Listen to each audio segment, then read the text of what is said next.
السلام علیکم ورحمۃ اللہ۔ الحمد للہ وکفا وسلام علی عبادہ الذین اصطفیٰ، اما بعد فاعوذ باللہ من الشیطان الرجیم، بسم اللہ الرحمن الرحیم، الحمد للہ رب العالمین۔ اللہ تعالیٰ کا فضل، اس کا احسان کہ آج ہم قرآن مجید کا ترجمہ اور اس کی تفسیر، اس کی تشریح و توضیح، اس سے اپنی ضرورت پوری کرنے کی ایک کوشش کر رہے ہیں۔ سورۃ الفاتحہ قرآن مجید کی سب سے پہلی سورت ہے مصحف کی ترتیب کے مطابق۔ آغاز میں کچھ چیزیں اس اعتبار سے سامنے رہیں گی کہ جو ہماری علمی ضرورت کے حوالے سے ہیں، جیسے میں نے عرض کیا کہ مصحف کی ترتیب، یعنی قرآن مجید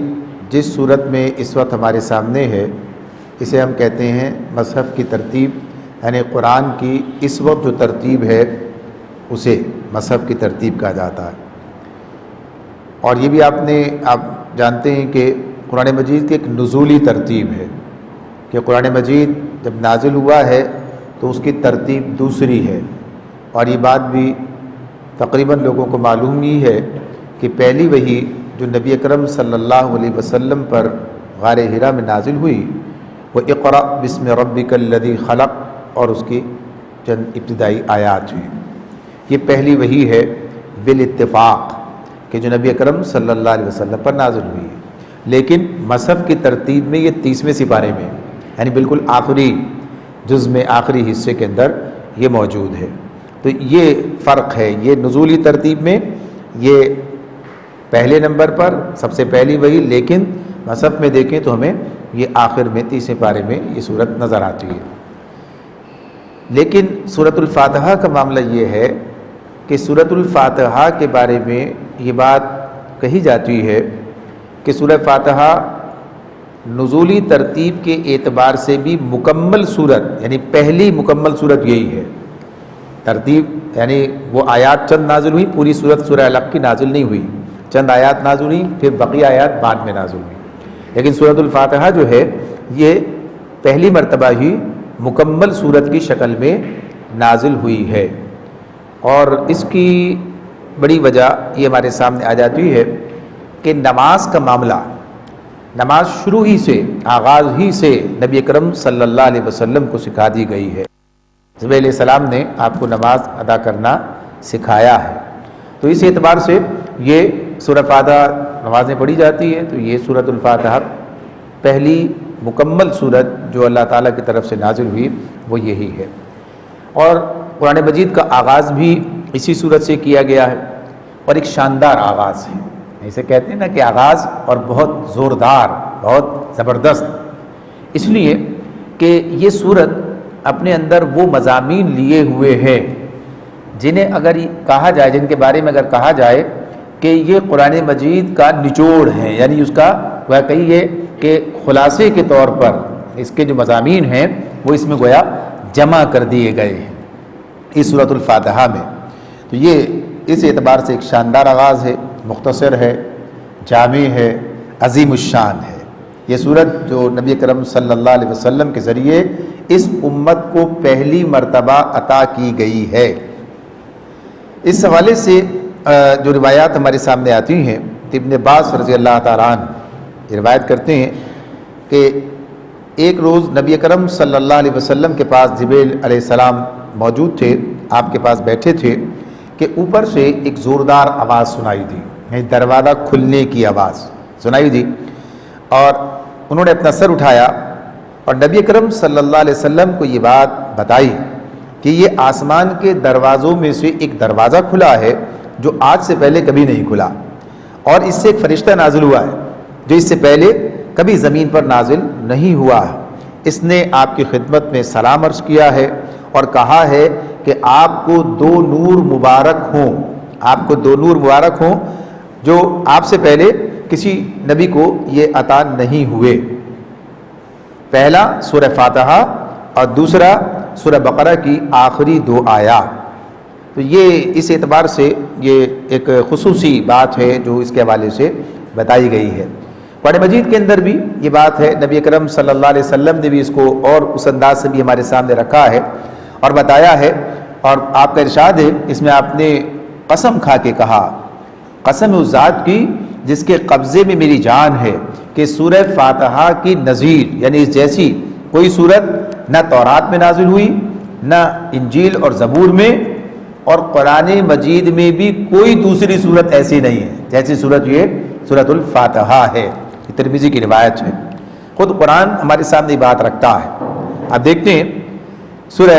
حجر کی آیت ہے، وَلَقَدْ آتَيْنَاكَ سَبْعًا مِّنَ الْمَثَانِي وَالْقُرْآنَ الْعَظِيمِ۔ اللہ تعالیٰ نبی کرم صلی اللہ علیہ وسلم سے یہ ارشاد فرما رہے ہیں، ہم نے تم کو 7 ایسی آیتیں دے رکھی ہیں جو بار بار دہرائے جانے کے لائق ہیں، اور تمہیں قرآن عظیم عطا کیا ہے، یعنی گویا یہی قرآن عظیم بھی ہے۔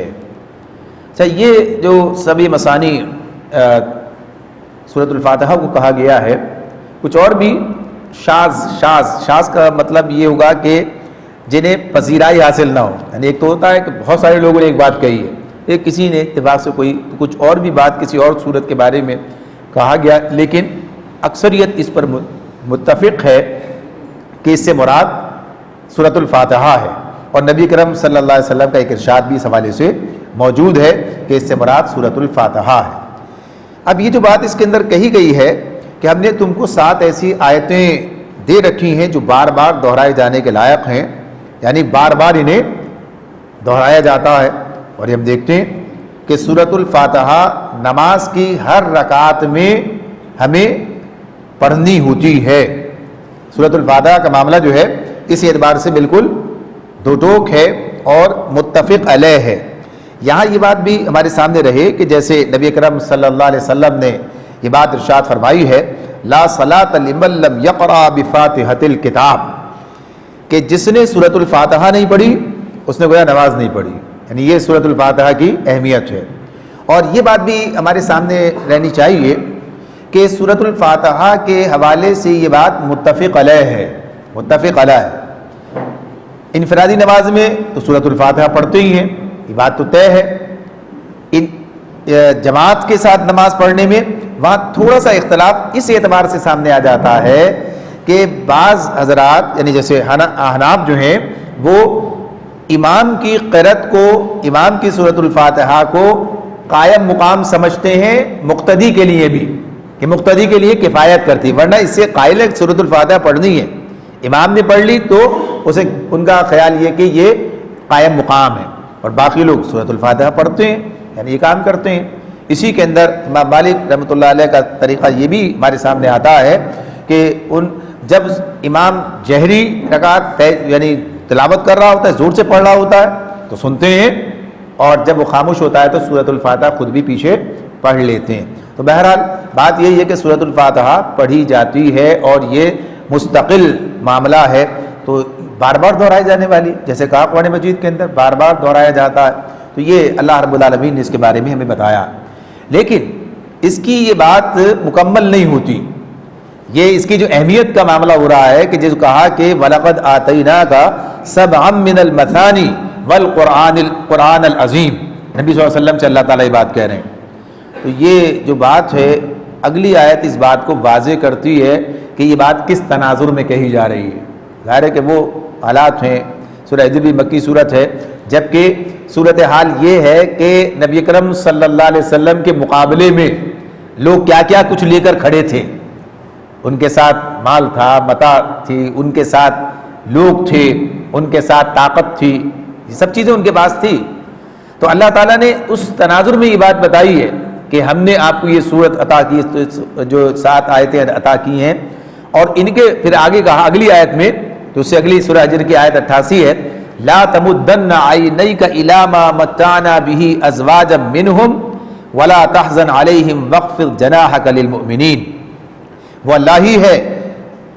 جس نے تم کو، تو اللہ تعالیٰ یہ بات کہ لا تمدن عیناک، تم اس متاع دنیا کی طرف آنکھ اٹھا کر بھی نہ دیکھو، لا تمدن عینیک الی ما متعنا به ازواجا منہم، جو اللہ تعالیٰ نے ان میں سے بعض لوگوں کو دے رکھی ہے، مختلف قسم کے لوگوں کو اللہ نے جو دے رکھا ہے، اور ان کے حال پر اپنا دل نہ کڑاؤ اور انہیں چھوڑ کر ایمان لانے والوں کی طرف جھکو۔ تو یہ بات گویا اس طرح کہی جا رہی کہ تمہیں اتنا بڑا خزانہ دیا گیا ہے کہ ان کے یہ خزانے اس کے مقابلے میں کوئی حیثیت ہی نہیں رکھتے ہیں، تو گویا ان کی طرف نظر اٹھا کے بھی نہ دیکھو۔ لا تمدن عینیک الی ما متعنا بہ، یہ جو بات کہی ہے کہ جو دنیاوی مال و متاع ہے اس کی کوئی حیثیت نہیں ہے اس کے مقابلے میں جو اللہ تعالیٰ نے تمہیں عطا کیا ہے، کہ اس کے ذریعے سے جو کچھ تمہیں ملے گا، یعنی ایک تو اللہ کے ساتھ تعلق کی بات ہے، دوسرے جو قرآن مجید کے مضامین کی تفصیل سامنے آتی ہے، اور اسے جو حوصلہ ملتا ہے، اور اسے جو اللہ کی مدد میسر آتی ہے، اور پھر انسان کے لیے اللہ کے پاس جو اجر جمع ہو جاتا ہے، وہ سبھی کچھ اس اعتبار سے ہمارے سامنے آ جاتا ہے۔ تو یہ اس لیے اللہ رب العالمین نے یہ بات قرآن مجید کے ذریعے بھی ہمارے سامنے رکھ دی ہے۔ اچھا، اس کے علاوہ بھی کچھ چیزیں، ویسے تو سورۃ الفاتحہ کے حوالے سے بہت ساری باتیں مفسرین نے نقل کی ہیں، کہی ہیں کہ اس کی اہمیت اور خصوصیت کے ساتھ، تو چند باتیں ہی اپنے سامنے رکھتے ہیں۔ مزید ایک بات یہ کہ اسے ام الکتاب کہا گیا، ام الکتاب۔ یہ جو ام کا مطلب ہوتا ہے یعنی ماں کے کو کہتے ہیں، تو اس کا مطلب یہ ہے کہ عرب میں یہ لفظ ان چیزوں کے بارے میں کہا جاتا ہے جہاں جامعیت ہو، ماں کے گرد سب جمع ہو جاتے ہیں، ماں وہ ہے جس سے سارا کنبہ وہاں جمع ہوتا ہے، تو جو مقدم ہیں، جو نمایاں ہیں، جو جامع ہیں، تو سورۃ الفاتحہ کو ام القرآن کہنے کا مطلب یہ ہوگا کہ یہ سورت قرآن کی جامع ہے اور قرآن مجید کی دیگر صورتوں میں نمایاں مقام رکھتی ہے۔ تو اس اعتبار سے یہ بات ہمارے سامنے آ جاتی ہے کہ یہ اللہ تعالیٰ خود سورۃ الفاتحہ کے بارے میں یہ بات کہتے ہیں۔ اسی کے ساتھ ساتھ ایک اور چیز ہمارے سامنے رہنی چاہیے، اور وہ یہ کہ نماز کے بارے میں، نماز کی جو اہمیت ہے اس سے بھی ہم سب واقف ہیں، اور اس کی بات کہ یہ اللہ تعالیٰ کی طرف سے کتنا بڑا فضل اور کتنا بڑا احسان ہے کہ بندہ اللہ تعالیٰ کے ساتھ گویا ہم کلام ہے،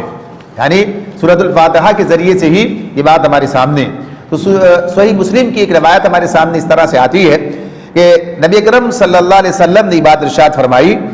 ابو ہریرہ رضی اللہ تعالیٰ عنہ اس کے راوی ہیں، وہ کہتے ہیں کہ اللہ تعالیٰ یہ بات کہتا ہے، یعنی حدیث قدسی ہو گئی کہ اللہ تعالیٰ یہ بات کہتا ہے کہ نماز میرے اور میرے بندے کے درمیان آدھو آدھ تقسیم ہے۔ سماعت فرمائیے، کیا بات ہو رہی ہے؟ نماز، صلاۃ میرے اور میرے بندے کے درمیان آدھو آدھ تقسیم ہے۔ ابھی جو صلاۃ کی بات کہی گئی ہے، اب ذرا سا آگے بڑھتے ہیں تو کیا بات ہوتی ہے؟ تو فرماتے ہیں کہ اللہ تعالیٰ یہ بات کہتا ہے کہ یہ میرے اور میرے بندے کے درمیان نصف نصف تقسیم ہے، اور جو کچھ میرا بندہ مانگتا ہے اس کو دیا جائے گا۔ پھر نبی کریم صلی اللہ علیہ وسلم نے فرمایا کہ اللہ تعالیٰ کہتا ہے کہ جب بندہ یہ کہتا ہے الحمدللہ رب العالمین، الحمدللہ رب العالمین، تو اللہ تعالیٰ فرماتا ہے کہ میرے بندے نے میری حمد کی۔ لیکن ذرا سا پھر پلٹتے ہیں، ابھی بات ہم کیا کہہ رہے تھے؟ کیا کہا اللہ تعالیٰ نے؟ کہ صلاۃ میرے اور میرے بندے کے درمیان آدھو آدھ تقسیم ہے، اور بات شروع کر دی سورۃ الفاتحہ کی، بات شروع کر دی سورۃ الفاتحہ کی۔ تو یہ جو سورۃ الفاتحہ کی بات جو شروع ہو گئی، تو اس کا مطلب یہ ہوا کہ سورۃ الفاتحہ گویا نماز ہی ہے۔ اللہ تعالیٰ نے کہا کہ نماز تقسیم ہے اور بات سورۃ الفاتحہ کی، تو نماز کے اندر سورۃ الفاتحہ کی اہمیت ہمارے سامنے واضح ہو جاتی ہے، اور گویا کہیے کہ یہی سب سے اہم صورت ہے، اور اس میں جو پوری نماز کے اندر کہ جو ہمیں اللہ کے ساتھ ہم کلام کر دیتی ہے، کہ بندہ کہہ رہا ہے الحمدللہ رب العالمین، اللہ تعالیٰ جواب دے رہا ہے میرے بندے نے میری حمد بیان کی، میری حمد بیان کی۔ اور جب بندہ کہتا ہے الرحمن الرحیم، تو اللہ تعالیٰ کہتا ہے کہ میرے بندے نے میری تعریف، میری ثنا بیان کی ہے۔ اور جب بندہ کہتا ہے کہ مالک یوم الدین، تو اللہ تعالیٰ کی طرف سے بات آتی ہے کہ اللہ تعالیٰ فرماتا ہے میرے بندے نے میری بزرگی بیان کی، میرے بندے نے میری بزرگی بیان کی۔ اور جب وہ کہتا ہے ایاک نعبد و ایاک نستعین، تو اللہ تعالیٰ کہتا ہے یہ میرے اور میرے بندے کے درمیان تقسیم ہے، یعنی ہم عبادت کریں گے، اللہ استعانت کرے گا، یعنی یہ ہم اللہ کے ساتھ یہ بات کہتے ہیں۔ پھر اہدنا الصراط المستقیم سے آخر سورت تک بات ہوتی ہے، اس میں اللہ تعالیٰ کہتے ہیں سب میرے بندے کے لیے ہیں، جو مانگا وہ اس کو دیا جائے گا۔ یہ بات واضح ہو رہی ہے۔ تو یہ سورۃ الفاتحہ کی اہمیت کا معاملہ ہے جو ہمارے سامنے آ جاتا ہے، اور اسی اعتبار سے یہ چیز ہے کہ سورۃ الفاتحہ ہر نماز کی ہر رکعت کے اندر جب ہم یہ پڑھتے ہیں تو گویا ہم اللہ تعالیٰ کے ساتھ ہم کلامی کا یہ شرف حاصل کر لیتے ہیں۔ لیکن یہ بات اسی وقت ہوگی جب سوچ سمجھ کے پڑھا جائے، جب آدمی روانی کے ساتھ تیزی سے پڑھ کے گزر گیا، نہ اس کے مضامین پر نظر رہی، نہ کوئی بات رہی، تو بات پوری نہیں ہوتی ہے۔